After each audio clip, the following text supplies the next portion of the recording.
I'm coming to realize in my last 6-7 years of life has dramatically changed because I realized the social promise that I believed in is no longer becoming a true reality. We're gonna talk about 3 different things of how to restructure your world. The 3 things are how you label yourself. Number 2 is permission, asking for permission, begging for permission. And 3 is Hey everyone, it's Yesung here. Today we're doing a solo podcast episode, and today we're talking about the broken social promise. Social promise being whatever the parents or the teachers told you to get good grades, to get a degree, get a good job, the house, the family, blah, blah, blah, and next, so on. I'm now 33. I was born in 1991, and I'm coming to realize in my last 6-7 years of life has dramatically changed because I realized the social promise that I believed in, that I worked so hard, and that so many of you have worked so hard to get at, is no longer becoming a true reality. And so today, this actually episode is going to break down in 3 different parts. The first one being learning how to rewrite the story. Second one being education and how I see myself raising 2 little kids as a parent. And then the third episode is going to talk about how to be creative and make money from this world. And so today we're going to start off with the definition, like what does it mean to rewrite the story of our world? So it turns out the world, by definition in Hebrew, and I have a mentor who's also another mentor, is named Myron Golden. He teaches biblical principles as well as business concepts combined. And he goes a lot into Hebrew words. And so I said, hey, ChatGPT, why not dive into it as well? And so I was curious, like how do people understand their own world, right? And so I don't remember the exact characters of how the world is coming together in Hebrew, but one thing that I took away was that the word included the phrase closed, which means how we understand the world is a closed off concept. So I want you to think about that for a minute. So when we were growing up, you could probably think back to the numerous encounters with your parents or with your teachers or other adult figures that are saying, oh, for you to live this life, you must do this, right? And so in a closed off world that we live in, we actually take inputs from the outside so that our world and our understanding of the world becomes larger and greater for us, right? And in my life, I started to realize, as again, this all happened during COVID when I was like having a FOMO of like, man, I could make more money from like the house, that little 2-bedroom condo that we bought since we got married. I saw the prices inflating. So I said, like, how do I make the most out of this, right? But starting from my FOMO research and like the Asian survival mode, I started to realize the world that I grew up in, which consisted of my parents' dreams, their immigrant dreams, as well as saving face of like bringing honor to the family name, was actually deteriorating much faster than I anticipated. And so what did that mean? I had to actually rewrite my own story going forward. So I think you can gauge really easily if you think about your world of being a negative, like a blaming, you're like a bitter about it, versus you're excited to wake up, try new things, you're anticipating for good news. I think that's how you would gauge whether you're living inside of a world that was sort of predetermined by people for you, versus the world that you want to create and live.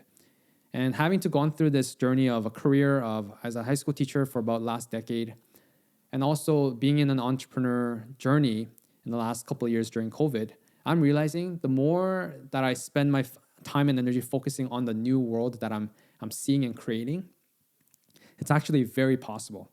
And I even spoke to so many of my high school students back in like, they would be grade 10. And these are like 16, 17-year-olds. They would ask me, it's like, Mr. Cho, like, why does this grade matter? Like everybody knows that school is just it's a game you have to play. And why does it matter? Well, and I would be telling the same stories. Like, oh, it's so that you could get a good job, you could get better opportunities. Like, yes, that's true. But I think we're now at a state with AI and things coming along very fast, no longer valid. Another aspect that I want to really instill in this generation with the millennials, Gen Zs, is this. We've been beat down so much from the outsider noise of how depressed we are, how lack of an opportunity we have, of how anything bad that you've heard online in the social media, or you've heard your parents talk about, or your adult friends talk to you, I think they don't know themselves and they are just regurgitating the information that they've been fed in the media. And instead, what I believe you should do is learn to find your source of the creator. So for me, I believe in God. And so I know God created me to become a creative person, a person who continues to put out new ideas, new offers, and make my life exciting, because that's what we're called to do. And so just as we're defining what the world is and how you're seeing your world, I think that's how you can sort of clean up your thoughts behind that. And the second thing I want to talk about, especially to Asian, let's say I want to talk to Asian men. Like if you're in your 40s and early 20s, I think this is accountable for you, because especially if you're growing up from the North American culture, not only are you living in the Asian culture, but you're also living in the American or Canadian culture as well. And the biggest lesson that I've learned here is about measuring the gain rather than the gap. So there's a book called The Gap and the Gain.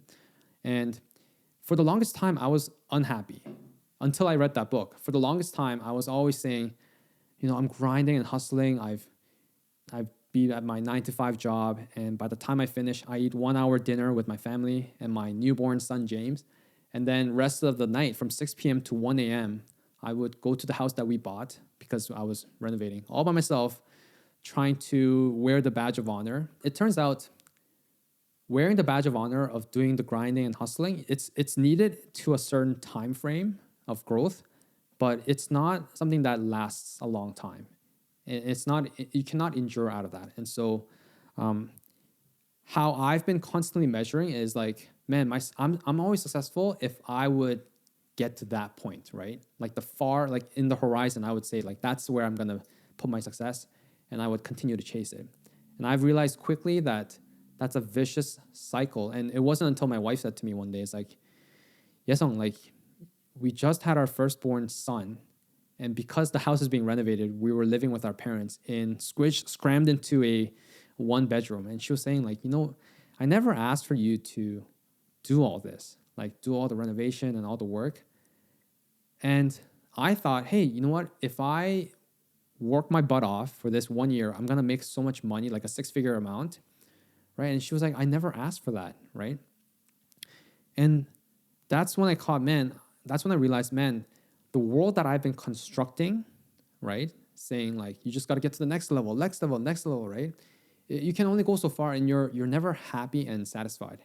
And so the book, That Gap and the Gain, they explain once you look back and start to measure how far you are able to come to this point and take appreciation from that, you will then start to realize, oh, yes, I can use the horizon factor as a motivator for me to build my life. But for me to appreciate and live happily, I always need to connect the dots backwards.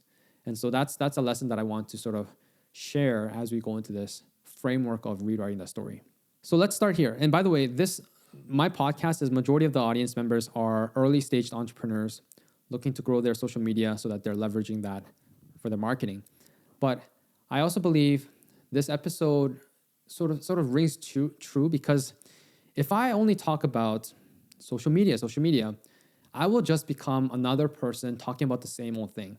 So the reason why I'm telling you this, especially this topic of restructuring your world, at the end of the episode, that you would gain an ounce of courage so that you can start to think, oh, what does the life that I can dream of look like?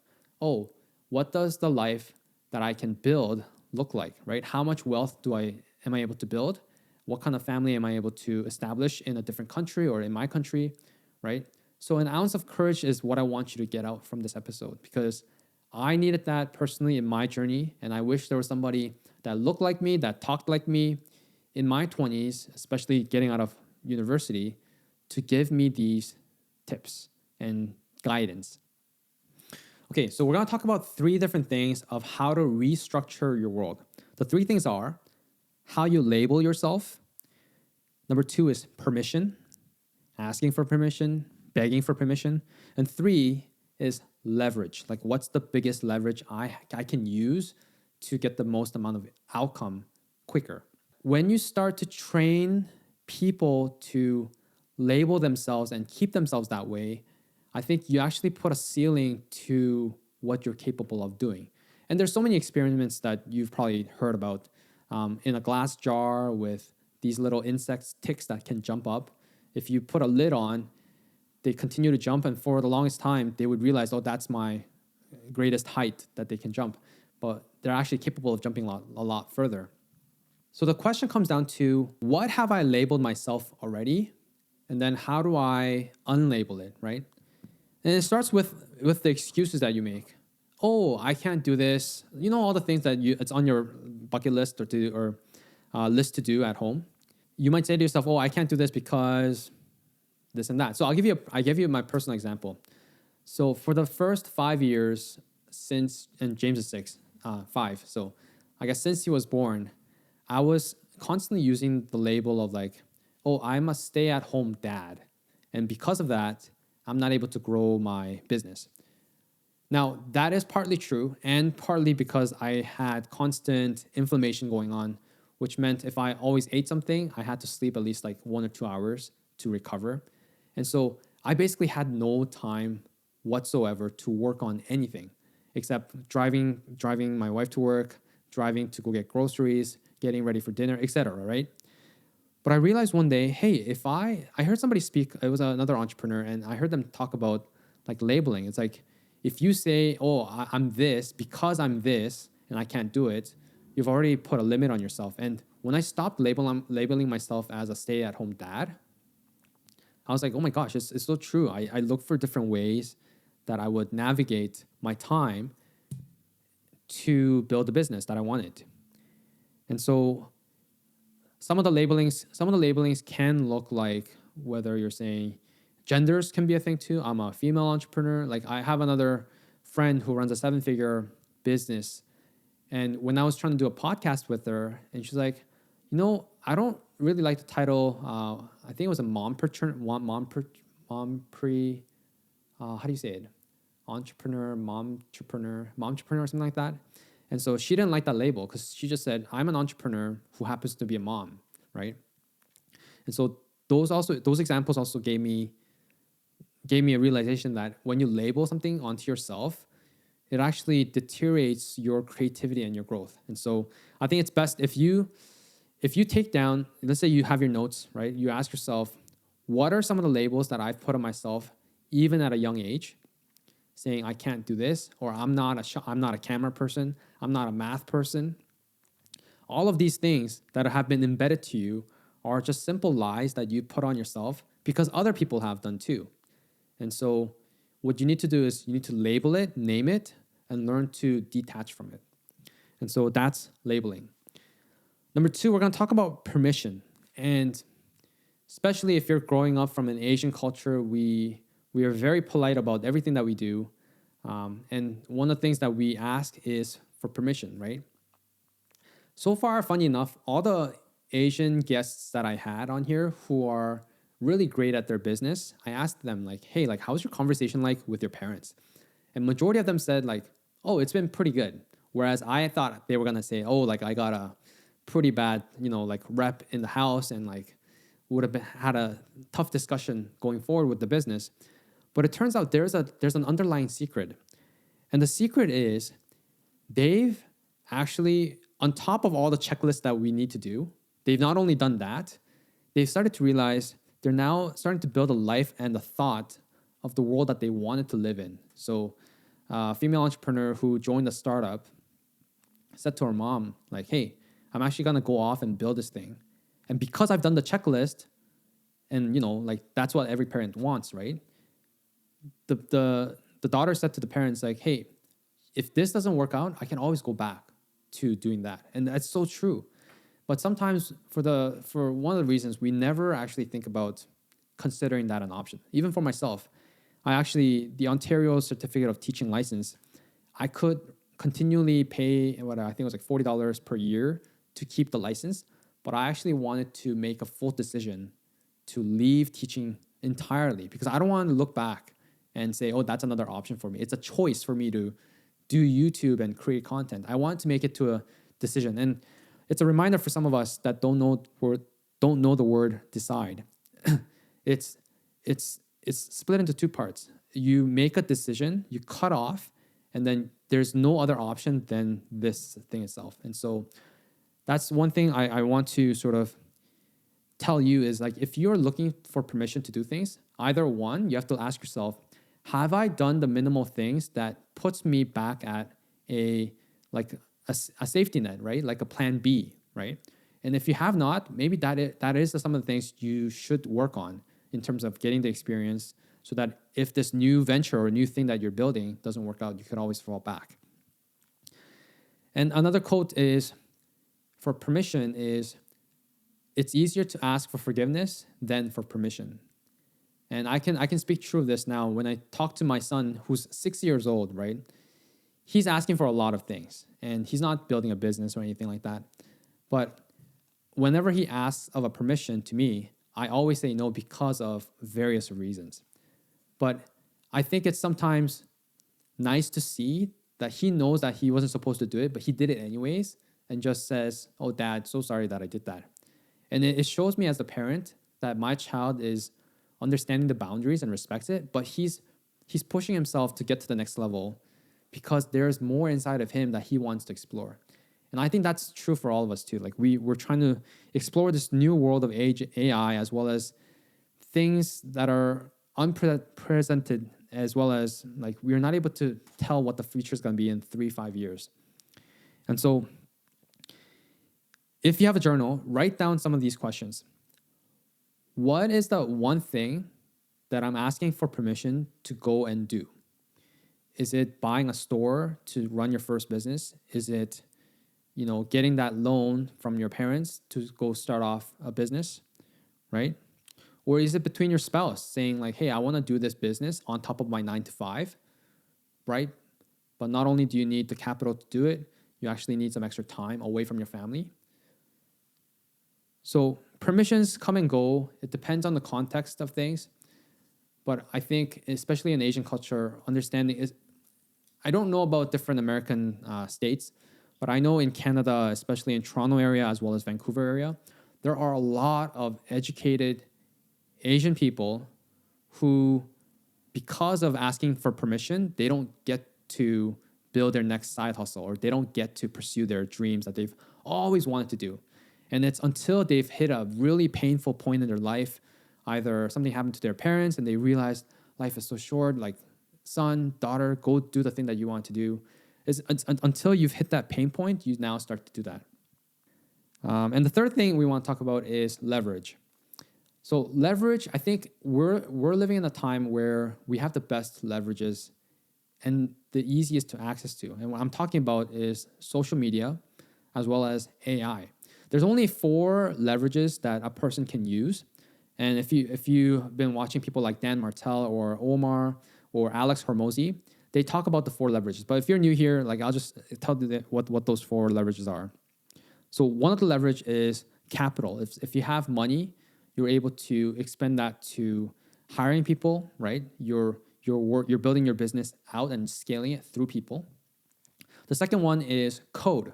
So if you understood software, how if you were to, rather than create a physical product, if you create a software once, you can actually distribute it many more times. And so you're actually leveraging the scale of economics here.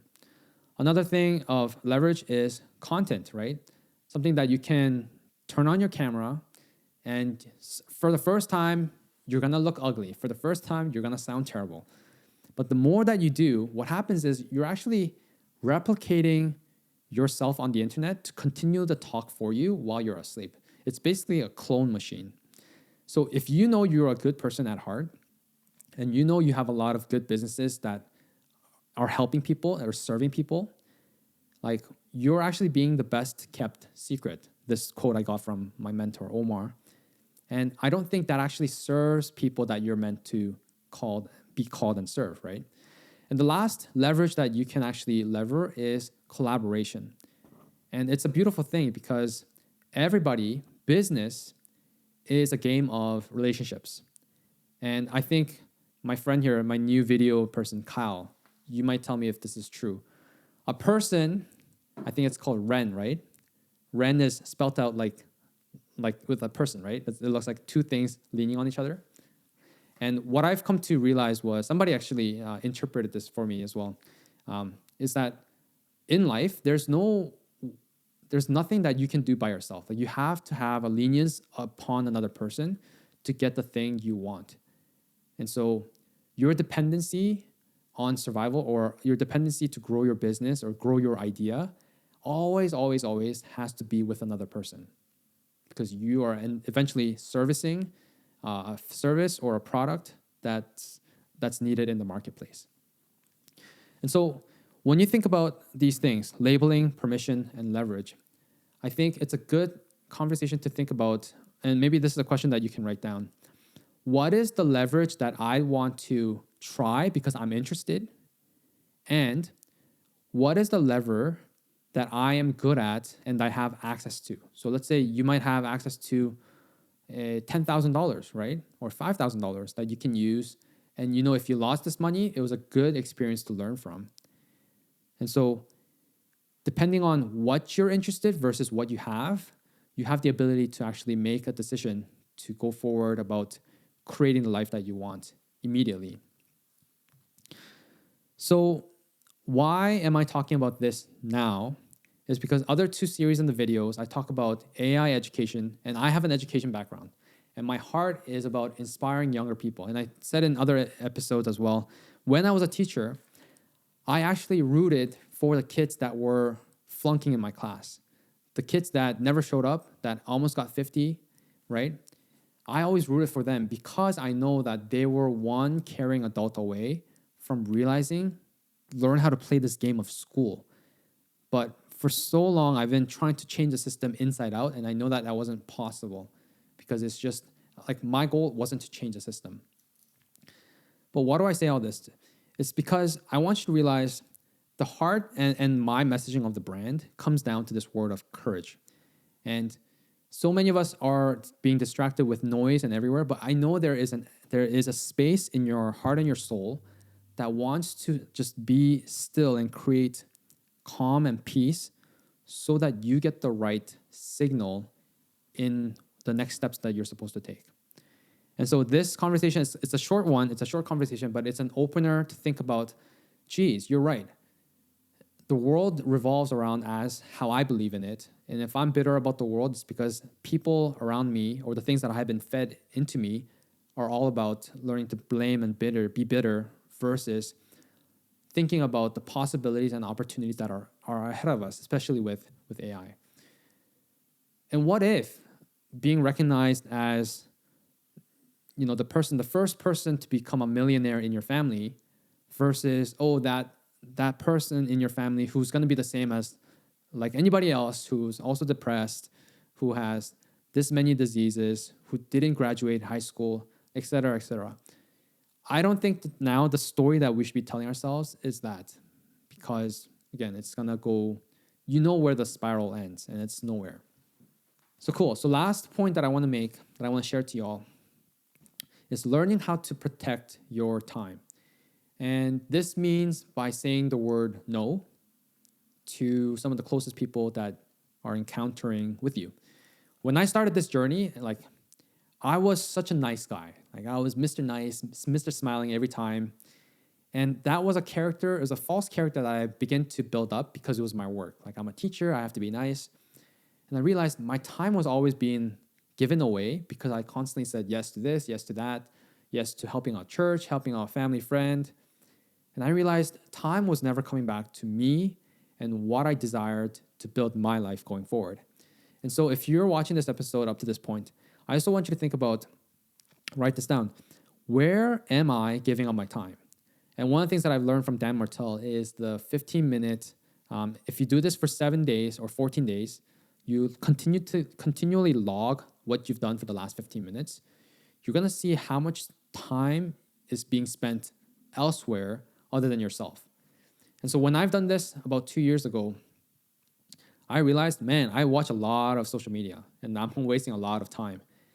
And I was really becoming focused on taking back my time, saying no to family and friends. And now we have ChatGPT. So if you're really a person that's bad at saying no, you can just say to them, hey, this is the situation. We're going to a friend gathering, but I just don't want to participate. Is there a friendly way to say no? And I'm sure ChatGPT will massage it in such a nice way.